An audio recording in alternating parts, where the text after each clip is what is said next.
I was selling food from my cart on the street when my son Stephen and his wife showed up. He looked at me like I was trash. "I can't take this anymore, Dad. You look like a beggar out here. You want the truth? You're my shame."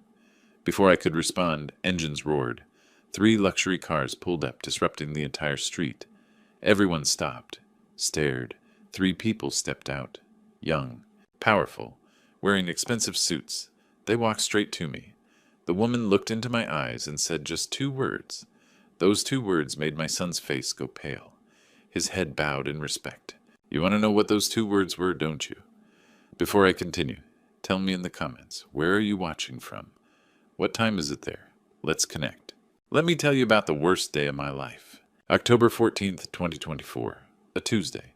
Cold enough in Chicago that you could see your breath, but not cold enough to keep people inside.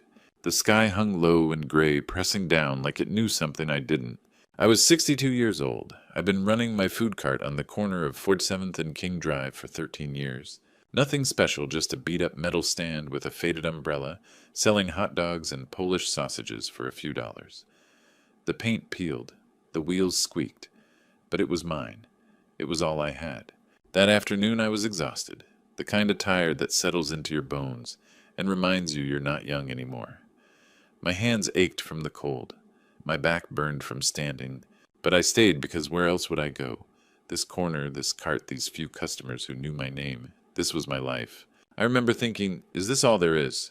Then my son showed up. Stephen, 37, clean-shaven, expensive coat, the kind of man who looks like he has everything figured out. He pulled up in a silver Lexus, and my chest tightened instantly. Stephen never came to see me just to say hello. His wife Brenda stepped out beside him.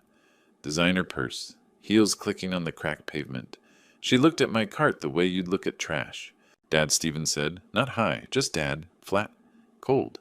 I wiped my hands on my apron. "Stephen, Brenda, what brings you? You need to stop this." He cut in loud enough for people to hear. "This is embarrassing. You're embarrassing me." Heat rose in my face, not anger, shame, the kind that sinks deep and stays. "I'm just trying to make a living," I said quietly. "A living?" Brenda laughed, sharp, cruel. "You're a street vendor, at your age." "Stephen, no." He stepped closer, disgust plain in his eyes. "I'm done pretending. You've always been an embarrassment. Honestly, I don't know why you don't just stop. Stop existing. It would make everyone's life easier." The words crushed the air from my lungs. Stop existing. My own son, wishing I were dead. I couldn't speak. What does a father say to that? People had stopped walking. They were watching now, uncomfortable, curious, entertained. I felt smaller than I ever had. Then I heard engines. Not loud engines, smooth ones, expensive. 3 cars turned onto 47th Street, moving slowly, deliberately. These weren't just vehicles. They were statements. A black Cadillac Escalade, a white Tesla Model X with doors worth more than my cart, and a navy blue Rolls-Royce Cullinan, the kind you only see in movies. The street went silent. Stephen and Brenda turned stunned. The cars stopped, right in front of my cart. Doors opened. 3 people stepped out. 2 men and a woman, mid-20s, wearing suits that cost more than everything I owned combined. They moved with confidence like they belonged anywhere they stood. I stared. Something about them felt familiar, but shock blurred my thoughts. Stephen straightened his tie, fake smile ready. "Excuse me, can I help?" "Move," the woman said. Stephen blinked. "I'm sorry." I said, "Move." Her voice was calm, unchallenged. Stephen stepped back. Brenda grabbed his arm. The woman walked toward me. The men flanked her. Phones came out. This was already becoming a spectacle. I stood frozen, heart pounding. She stopped in front of me, tall, confident. Her dark eyes locked onto mine. They filled with tears. "Grandpa Blake," she whispered. The world stopped. I looked at her face, really looked, and memory crashed over me. Emma. Beside her, Lucas and Noah. My kids. The 3 I'd raised. The 3 I thought I'd lost forever. They stood there in luxury cars, calling me Grandpa. And 5 feet away, my son, the one who'd just told me to stop existing, stood frozen, his face white as paper. Let me take you back, 13 years ago, 2011. I was 49 years old, and I believed my life was finished. I had spent 20 years working assembly lines in Detroit, auto plants, union jobs that once meant stability and dignity, work that paid the bills. By 2010, factories were closing, the economy was collapsing, and suddenly I was unemployed. My wife, Janet, couldn't take it anymore. After 23 years of marriage, poverty broke us. One morning I woke up and she was gone. No note. Just an empty closet and her wedding ring on the kitchen table. My son Stephen was 24 then, fresh out of college, working as an accountant. He had a nice apartment and a girlfriend named Brenda. He had everything I didn't, and he hated me for it. He hated that I was broke unemployed, that I reminded him of failure. When I lost the house and asked if I could stay with him for a few months, he agreed, but I saw the disgust in his eyes. Brenda was worse. She walked past me like I didn't exist, complained about my cheap soap, told Stephen I was dragging him down. 3 months later, Stephen sat me down. "Dad, you need to leave," he said flat and cold. "I'm looking for work," I said. "Just give me more time." "No," he replied. "Brenda and I are getting serious. Marriage serious. And you being here, it's not working." "Stephen, I'm your father?" "You're an embarrassment," Brenda said from the doorway. "You make this place smell like failure." I packed my bag that night. Stephen handed me $200 without meeting my eyes. "Good luck, Dad," he said. That was it. I took a Greyhound bus to Chicago. No plan, no contacts. Just knew I couldn't stay in Detroit. Too many ghosts. I rented a tiny room on the south side. 1 room. Shared bathroom. $75 a week. I used my last savings to buy a used food cart and started selling hot dogs at 47th and King Drive. It wasn't much, but it was mine. For 2 months I worked alone. Sold food, went home, slept, repeated. I barely spoke to anyone. Then one October night everything changed. It was past midnight. Cold rain pouring, soaking through clothes and bone. I was closing my cart when I saw them. 3 kids huddled under an overpass, soaked, shivering, about 13 years old, 2 boys and a girl. Too thin, torn clothes, hollow eyes. I walked over. "You kids okay?" The girl looked up. Dark eyes, wet hair. "We're fine," she said, but her voice shook. "When did you last eat?" She hesitated. "Yesterday." I made 3 hot dogs and brought them back. They ate silently, desperately. Afterward, the girl spoke. "Thank you. I'm Emma. These are Lucas and Noah. We're triplets. Where are your parents?" "Dead," she said. "Car accident 6 months ago." My chest tightened. "Family foster care." "No family," Lucas said. "And foster homes want to split us up." Noah stared at the ground, hands trembling, not from cold, but fear. I looked at them, homeless, orphaned, terrified, and I thought of my empty apartment, my empty life, my son who didn't want me. "You're coming with me," I said. Emma froze. "What?" "Get your things. You're staying with me tonight." "Just tonight," Noah whispered. I looked at him and saw myself lost, broken, desperate. "For as long as you need," I said. That night they slept in my apartment with blankets and the couch. They slept like they hadn't slept in months. For the first time in years, I wasn't alone. The next morning I laid out the rules. School, homework, helping with the cart, never giving up. Emma nodded, crying, "Deal." For 5 years we were a family. 1 room, mattresses on the floor, me on the couch. Loud, crowded, home. I taught them to cook, save money, dream. Emma loved math. Lucas wanted to be a doctor. Noah built machines from scrap. Every night we ate together and talked about the future. One night Emma called me Grandpa by accident. I told her I liked it. From then on I was Grandpa Blake. I worked 16-hour days so they'd have clothes books hope. By 2016 they were 18. "Go," I told them. "Find your futures." They left with backpacks and dreams. I cried alone. For 8 years I wondered if I'd see them again. I never imagined they'd return in Rolls Royces ready to save me the way I saved them. Back to that day. The 3 luxury cars. The woman calling me Grandpa. I stood there frozen, my heart pounding so hard I thought it might break through my chest. My hands were shaking, my vision blurred with tears. "Emma," I whispered, my voice cracked. "Is that really you?" She nodded, tears streaming down her face. "It's me, Grandpa. It's us." I reached out with trembling fingers and touched her hand. Real, solid, warm. She grabbed my hand and held it tight, and I felt 8 years of grief and loneliness crack open inside me. "Lucas, Noah." The 2 men stepped forward. Lucas tall, confident, wearing a perfectly tailored navy suit. Noah glasses, sharp eyes, an expensive watch on his wrist.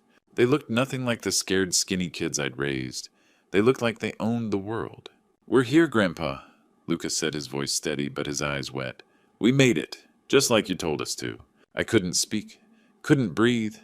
All I could do was pull them close, first Emma, then Lucas, then Noah, and hold them like I'd never let go again. "I thought I lost you," I choked out. "I thought—" "We're sorry," Emma whispered. We wanted to contact you sooner, but we needed to make sure we could really help you. We needed to be strong enough. You left to become a CEO. I looked at Emma stunned. You're a CEO. She smiled through her tears.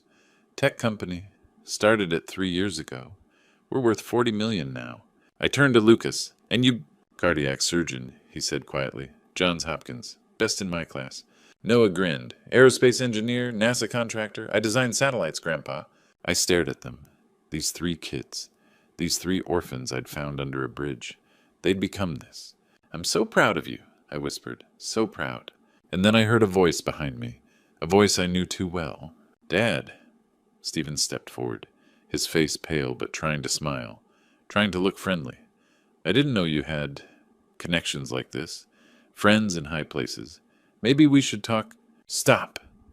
Emma's voice cut through the air like a blade. She turned to Stephen and her expression went ice cold. Who are you? I'm his son, Stephen said, straightening his tie. Stephen Carson, Blake's son. I was just... No. Emma stepped between us, her eyes locked on Stephen with pure contempt. Blake isn't your father anymore. He's ours. Stephen blinked. What I don't understand... You threw him away, Lucas said, his voice low and hard. He moved to my left side, standing like a wall. You told him to stop existing. We heard you. Noah stepped to my right. You treated him like garbage. We won't let you do it again. Stephen's face flushed red. This is ridiculous. He's my father. I have every right. You have no rights, Emma said coldly. You gave those up 13 years ago when you threw him out. Blake raised us, fed us, loved us. While you, what did you do? You wished he was dead. Brenda grabbed Stephen's arm, pulling him back. Stephen, let's just go... No, Stephen's voice rose desperate now. Dad, tell them. Tell them I'm your son. Tell them... I looked at him. My son, the boy I'd raised, the man who'd looked me in the eye and told me to stop existing. And then I looked at Emma Lucas and Noah, the 3 kids who'd called me Grandpa, who'd stayed when Stephen left, who'd loved me when Stephen hated me. Blood doesn't make you family. Love does. Stephen, I said quietly, they're right. You're my son, but they're my family. Stephen's face went white. The crowd around us was silent, recording everything on their phones. Emma put her arm around my shoulders.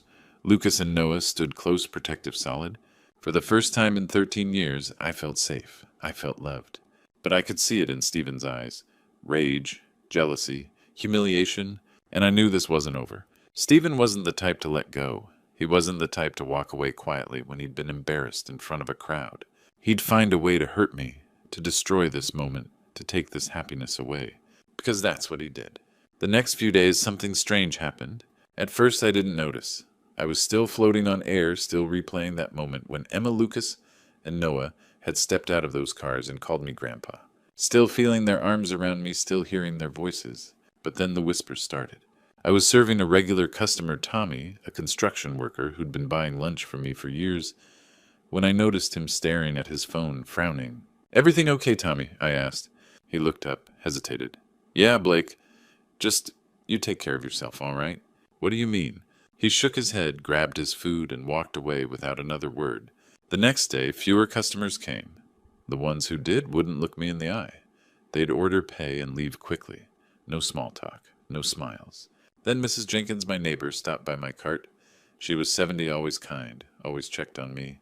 Blake, she said quietly, pulling me aside, I need to tell you something. Your son Stephen, he's been posting things online. About you. My stomach dropped. What kind of things? She pulled out her phone and showed me. Facebook, Stephen's profile. The post said, I need to come clean about something. My father, Blake Carson, isn't the kind man people think he is. He manipulated 3 young, vulnerable people into thinking he saved them, just so he could use them for their money, now that they're successful. I've known him my whole life. He's always been a con artist. Please, if you know these 3 young people, warn them. He's dangerous. The post had over 200 likes, dozens of comments. That's so sad. Those poor kids. I always knew something was off about that guy. Someone should report him. I stared at the screen, my hands shaking. My own son, my own blood, was telling the world I was a liar, a con artist, a manipulator against me. What did I do to deserve a son who hated me this much? That night I sat in my apartment staring at the wall. I hadn't eaten, hadn't slept, just sat there numb. And then my phone rang. It was Emma. Grandpa, she said, her voice urgent, have you seen what Stephen's been posting? Yeah, I said quietly. I've seen it. Listen to me. Don't worry. We're handling it. Emma, you don't need to. Grandpa, her voice was firm. Trust me. We have a plan. Lucas, Noah, and we've been working on something. We're not going to let Stephen destroy you. But what if he... Trust me, she repeated. We've got this. Just hold on a little longer. Okay.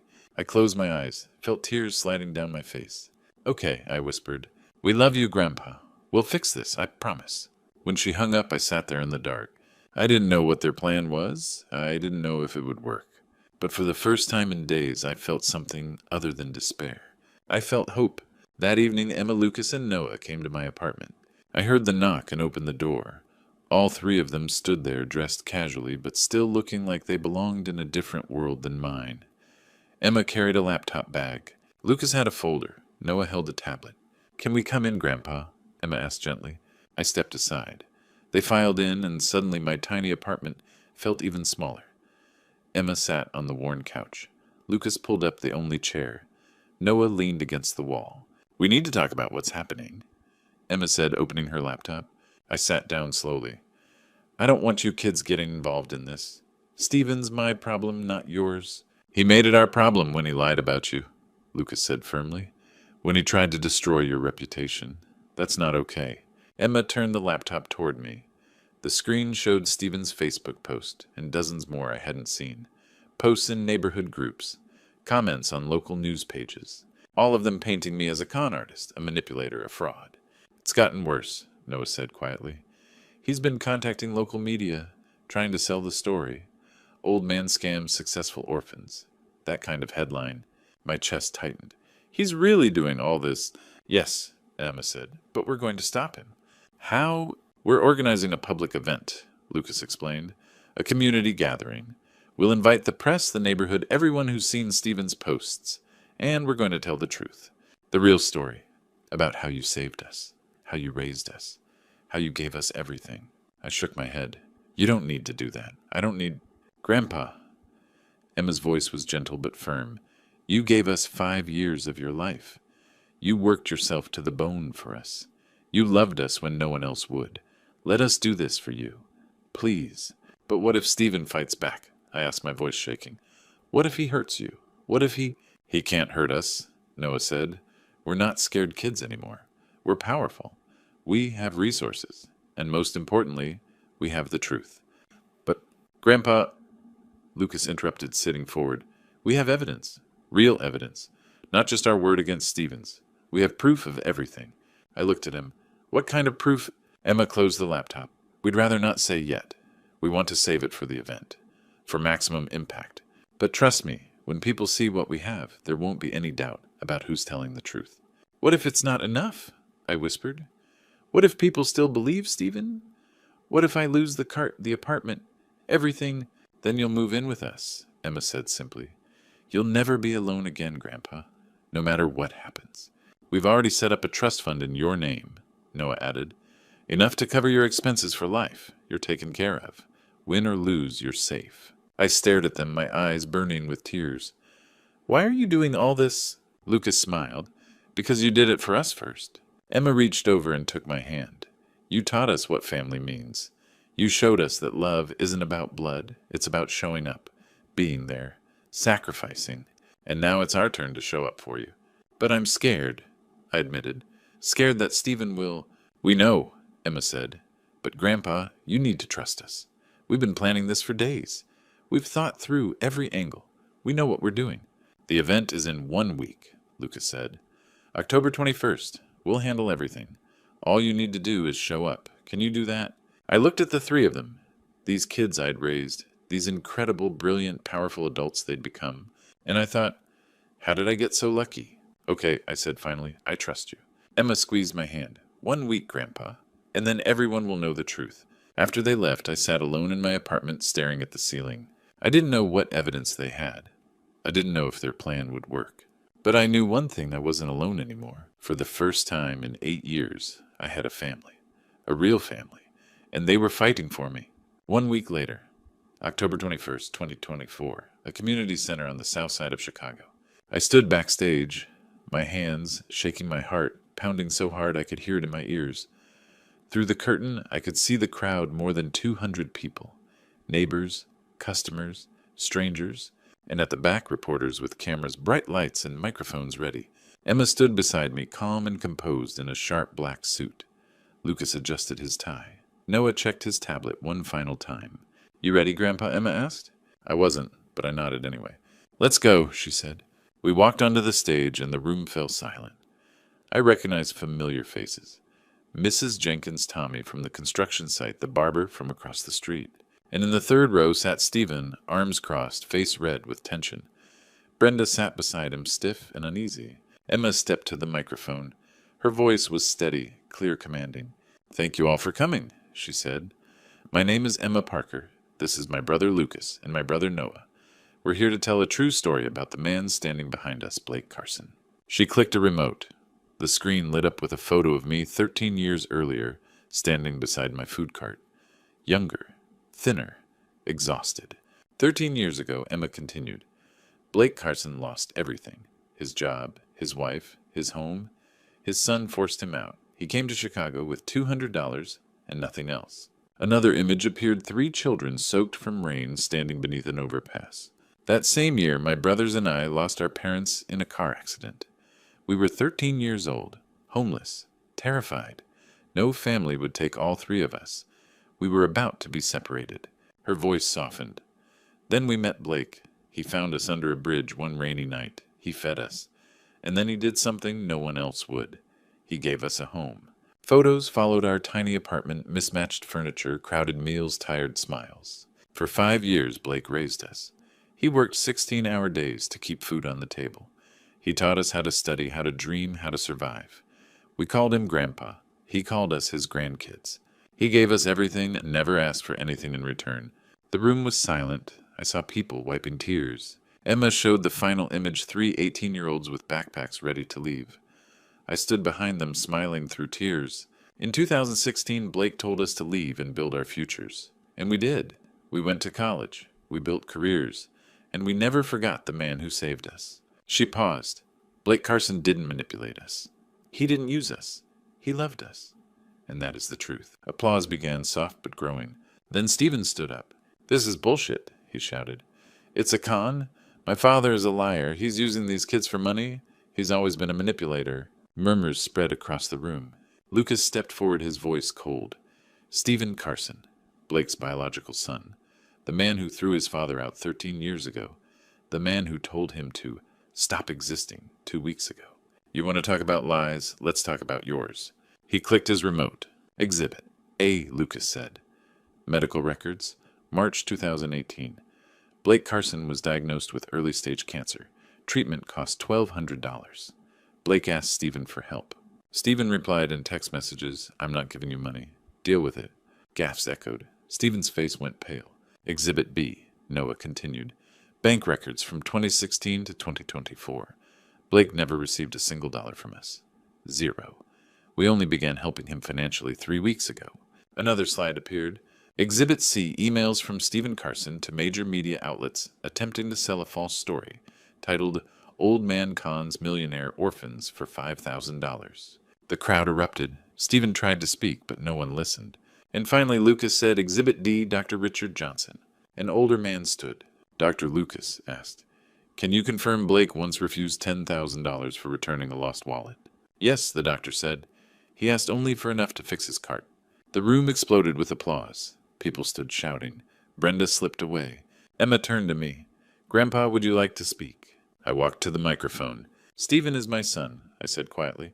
"I love him. But love doesn't mean accepting cruelty." I looked at Emma, Lucas, and Noah. They chose me. They stayed. That's family.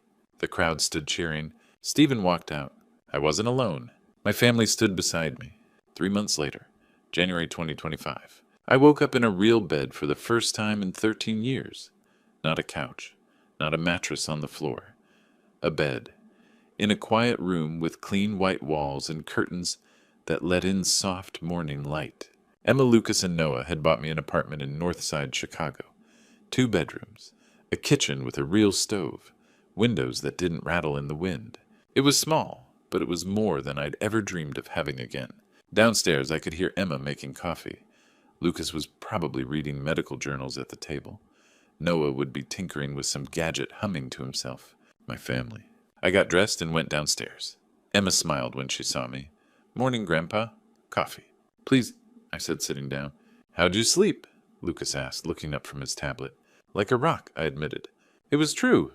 For the first time in years, I wasn't worried about rent, about food, about whether I'd have a place to live tomorrow. The kids had set up that trust fund enough to cover my expenses for the rest of my life. I didn't have to work anymore, but I still did. 3 times a week I took my cart back to 47th and King Drive. Not because I needed the money, but because I loved it. The routine, the customers, the conversations, and the customers came back. After the event, after the truth came out, people started showing up again. Some apologized for believing Stephen's lies. Others just smiled and said, "Good to see you, Blake." Mrs. Jenkins brought me homemade cookies. Tommy paid double for his hot dogs. The neighborhood had my back again. I wasn't invisible anymore, but not everything was happy. I'd heard things about Stephen, through Mrs. Jenkins, through people who knew people. He'd lost his job. The accounting firm didn't want the bad publicity. Brenda had filed for divorce 2 weeks after the event, took half of everything, and left. His friends stopped calling. His social media accounts went silent. He'd lost everything, just like I had 13 years ago. I told myself I should feel satisfied, vindicated. He'd tried to destroy me, and he'd destroyed himself instead. But all I felt was sad. Then one night in mid-January, my phone rang. Unknown number. I almost didn't answer, but something made me pick up. Hello. Silence. Then a voice, shaking, broken. Dad. My chest tightened. Stephen. His voice cracked. He was crying. I'm sorry. I'm so sorry. I don't know what I was thinking. I was jealous. I was angry. I wanted to hurt you because I was hurting, and I'm sorry, Dad. I'm so sorry. I closed my eyes, felt tears sliding down my face. It's Stephen. I lost everything, he whispered. Brenda's gone. My job's gone. I have nothing. And I know I don't deserve your forgiveness. I know I hurt you. But I needed you to know that I'm sorry. I'm so sorry. I sat there holding the phone, my heart breaking. He was my son, my only son. I'd held him as a baby, taught him to ride a bike, watched him graduate college. And he'd tried to destroy me. Stephen, I said quietly, you're still my son. I still love you. But I can't forget what you did. Not yet. Maybe not ever. I understand, he whispered. I forgive you, I said. But forgiveness doesn't mean things go back to the way they were. It means I'm letting go of the anger. It means I'm choosing peace. But trust, that takes time. Maybe years. Maybe never. He was silent for a long moment. Then thank you, Dad. That's more than I deserve. Take care of yourself, Stephen, I said. You too? The line went dead. I sat there in the quiet apartment staring at the phone. Emma appeared in the doorway. Grandpa, you okay? I looked up at her, at Lucas and Noah standing behind her, concern in their eyes. Yeah, I said, I'm okay. And I didn't know if Stephen and I would ever be close again. I didn't know if I'd ever trust him, if we'd ever have the father-son relationship I'd once dreamed of. But I knew one thing. I wasn't alone anymore. I had a family that chose me, that loved me, that would stand by me no matter what. And that was enough. So why am I telling you this true story? Because I want you to know something I learned the hard way. Something that took me 62 years, a lost marriage, a broken relationship with my son and 3 homeless kids, to finally understand. And I believe God was with me through all of it, even in the darkest moments. Lesson 1, kindness is never wasted. I gave 3 kids a hot dog, $3 worth of food. That's it. I didn't think it would change anything. I didn't expect them to become millionaires and save me 30 years later. I just saw 3 hungry kids and thought I can help. And you know what? That one act of kindness gave me everything, a family, a purpose, a reason to keep going when I had nothing left. I believe God put those 3 kids in my path that rainy night, not by accident, by design. You never know whose life you're changing when you choose kindness. That person you help today, they might be the one who saves you tomorrow. Or maybe they'll pay it forward and save someone else. Either way, kindness is never wasted. It always comes back, maybe not in the way you expect, but it always comes back. Lesson 2, family isn't about blood, it's about choice. Stephen is my biological son. We share DNA. But he threw me away when I needed him most. Emma, Lucas, and Noah. We share nothing but love. and they chose me. Every single day they chose me. That's what real family is. It's not about who you're born to. It's about who shows up, who stays, who loves you when you're broken and still sees you as whole. If you're struggling with family, if the people who are supposed to love you don't know this, you can build your own family. You can find your people, the ones who choose you. And that love, it's just as real, maybe even more real. This is one of those grandpa stories I wish I could tell every young person out there. Family is what you make it. Lesson 3. Don't let other people define who you are. Stephen called me a failure, an embarrassment. He told me to stop existing, and for a long time I believed him. I thought maybe he was right. Maybe I was worthless. But Emma, Lucas, and Noah, they called me grandpa. They called me a hero. They said I saved their lives. Same man, different perspectives. So here's what I learned. People will try to tell you who you are. They'll try to shrink you, shame you, make you feel small, but you get to decide. You get to choose which voice you listen to. God gave you worth, not people, not circumstances, God. If you're going through something hard right now, if someone betrayed you, hurt you, made you feel like you're not enough, listen to me. You are enough, you are worthy, and your story isn't over.